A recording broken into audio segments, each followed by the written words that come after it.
हाँ बताओ सिक्के के बारे में क्या है। ये सिक्का हर एक इंसान ने एक एक दिया हुआ है। ये 21 लाख का दोनों गाड़ियों में 21 लाख का सिक्का है जो दिल्ली संसद बनाने के लिए देने के हैं। 21 लाख रुपए आप जो है सरकार को हेल्प कर रहे हो। हाँ। ये संसद बनाने के लिए। हाँ। तो सरकार से आपकी क्या अपेक्षाएं हैं इन सिक्कों को देकर? हमारी सरकार से भी ये अपेक्षा है और ऐसा जो अनुसूचित जाति पे एक धब्बा लग गया है कि ये जाति भीख मांगने वाली है, तो ये देकर हम ये बता रहे हैं कि हम भीखने मांगने वाले नहीं, हम देने वाले हैं, दान देने वाले भी दान देने वाले हैं। तो आप ये सरकार को दान दोगे ताकि सरकार को सहायता हो सके संसद बनाने में।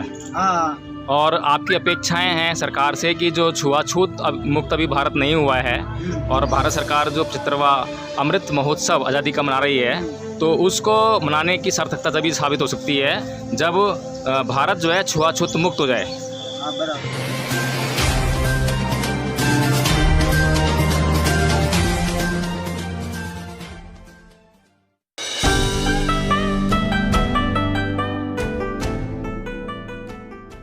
नमस्कार, आप देख रहे हैं NB News 24/7 नीलम बौद्ध के साथ। और आज हूँ मैं राजस्थान के जयपुर में। जी हाँ साथियों, आप मेरे पीछे देख पा रहे होंगे परम पूज्य बाबा साहब का चित्र लगा हुआ एक बहुत ही भव्य सिक्का यहाँ पर बना हुआ है जो कि सर्कल में आपको दिखाई दे रहा होगा। और इसके दूसरी तरफ महाकारुणिक तथागत बुद्ध की छायाचित्र बनी हुई है। मैं थोड़ा कैमरामैन से चाहूँगी एक बार घूम कर हमारे दर्शकों को वो चीज़ें दिखाएँ, तो आप देख पाएंगे यहाँ पर एक साइड में परम पूज्य बाबा साहब है और दूसरी साइड में महाकारुणिक तथागत बुद्ध है। और साथ ही इस पर जिस तरह से लिखा हुआ है एक देश एक राष्ट्र, कि इस जो सिक्के के ऊपर 15 भाषाओं में कुछ लिखा हुआ है। मैं इन्हीं से जानना चाहूँगी कि आखिर क्या लिखा हुआ है। भाई जी, क्या लिखा हुआ है इसके ऊपर? ये देश की विभिन्न भाषाओं में जो राष्ट्रीय भाषा है इसमें लिखा गया है अनटचेबिलिटी, अस्पृश्यता, आबरसेट, छुआछूत।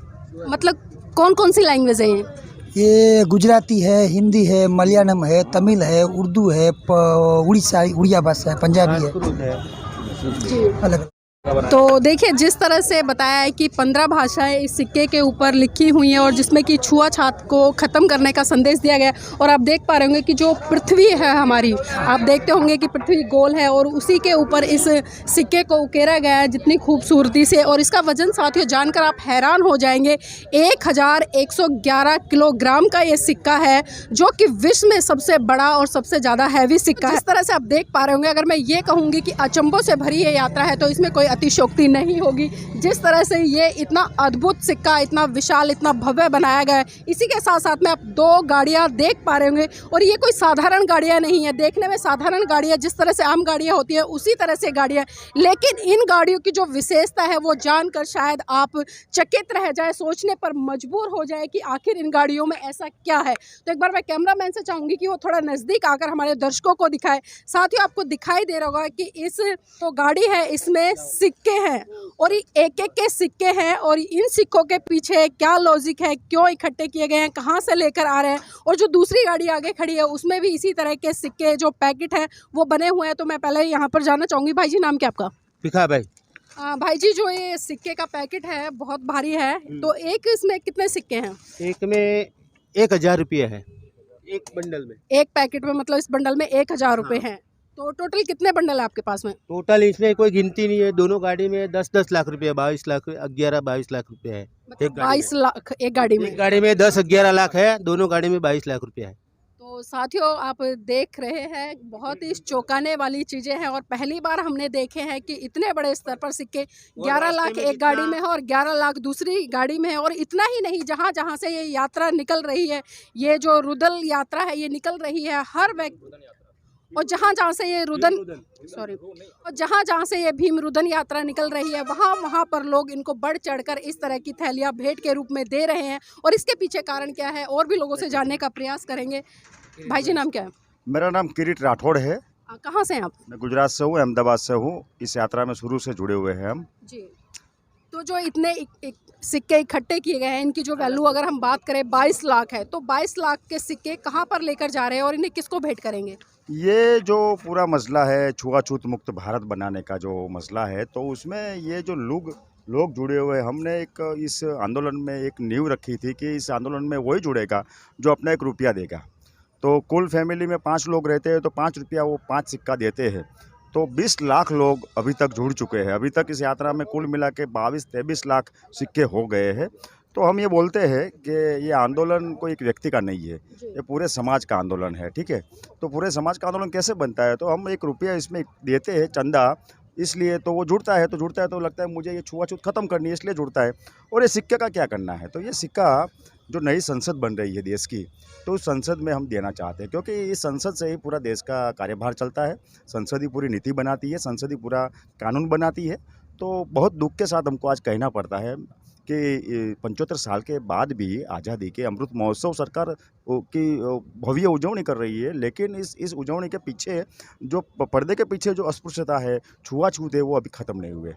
तो वो ख़त्म करने की बात तो हमारे कई सारे गांधी जी है, सरदार वल्लभ भाई पटेल है, डॉक्टर बाबा साहब आम्बेडकर है, कई सारे जो आज़ादी की जो मुख्य भूमिका रही थी उनकी, तो उन्होंने सोचा था कि इस देश में छुआछूत मुक्त हो जाए, जाति व्यवस्था ख़त्म हो जाए, ऐसा भी सोचा था। लेकिन कमनसीबी ये है कि देश की 75 साल की ये जो छुआछूत अभी ख़त्म नहीं हुए, ठीक है।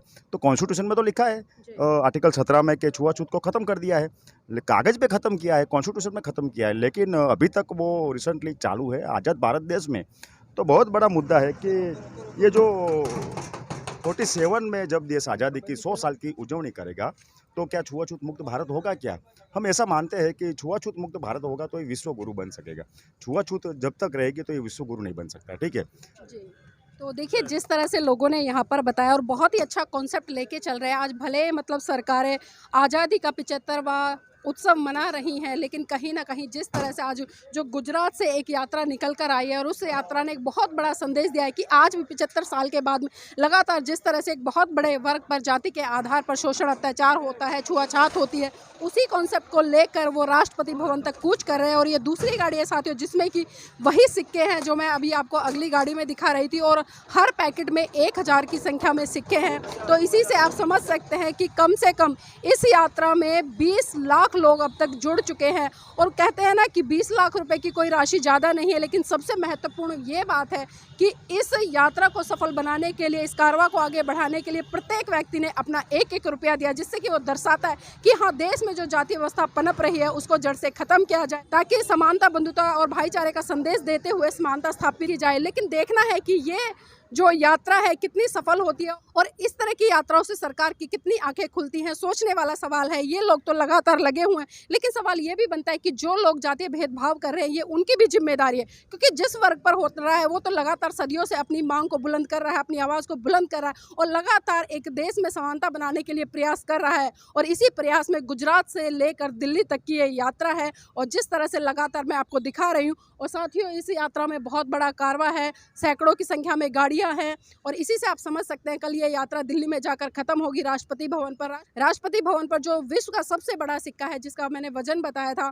1111 किलोग्राम का है, इसको कल राष्ट्रपति को सौंपने का काम किया जाएगा, ताकि जो नया संसद भवन बन रहा है उसमें इस सिक्के को स्थापित किया जाए और जितने भी सांसद वहां पर आए वो देखें कि वास्तव में इस सिक्के पे क्या लिखा है, लोगों की क्या डिमांड है और किस उद्देश्य को लेकर इस सिक्के को स्थापित किया गया और उन सांसदों का पहला काम क्या है, आखिर वो किस दिशा में काम करे। क्योंकि अक्सर लोगों की शिकायत आती है कि जितने बड़े स्तर पर लोगों के ऊपर अत्याचार है, एट्रोसिटी होती है, जितने भी उस जाति के लोग हो या समाज के नेता हों, वो जाकर संसद या पार्लियामेंट में तो बैठ जाते हैं लेकिन उनके हक अधिकारों के लिए आवाज़ नहीं उठाते। तो इसी चीज़ को भी स्थापित करने के लिए कि लोगों को वहाँ देखने को मिले कि किस तरह से ये सिक्का संसद में लगेगा और देखने वाली बात होगी क्या राष्ट्रपति कल इस सिक्के को स्वीकार करेंगे, क्या इस सिक्के को संसद भवन में जगह देंगे। ये बहुत बड़ा सवाल है क्योंकि इन लोगों की शिकायत है, क्योंकि पहले भी ये इस तरह के सिक्के लेकर गए लेकिन ये सिक्का बहुत बड़े स्तर पर तैयार किया गया है। और आज से पहले जिस तरह से हमने चर्चा की, जो यहाँ पर जोधपुर में हाई कोर्ट है उसमें जो मनु की मूर्ति लगी हुई है उसको लेकर भी गुजरात के लोगों ने यहाँ पर एक पैदल मार्च किया था और जो हाई कोर्ट में मनु की मूर्ति लगी हुई है वो असमानता की द्योतक है, तो उसी के खिलाफ लोगों ने प्रोटेस्ट किया था, आंदोलन किया था, लेकिन वहां से भी भारी पुलिस प्रशासन लगाकर लोगों को हटाने का काम किया गया। तो इंतजार रहेगा इस 1111 किलो के सिक्के का, क्या ये संसद भवन में स्थापित हो पाता है या नहीं।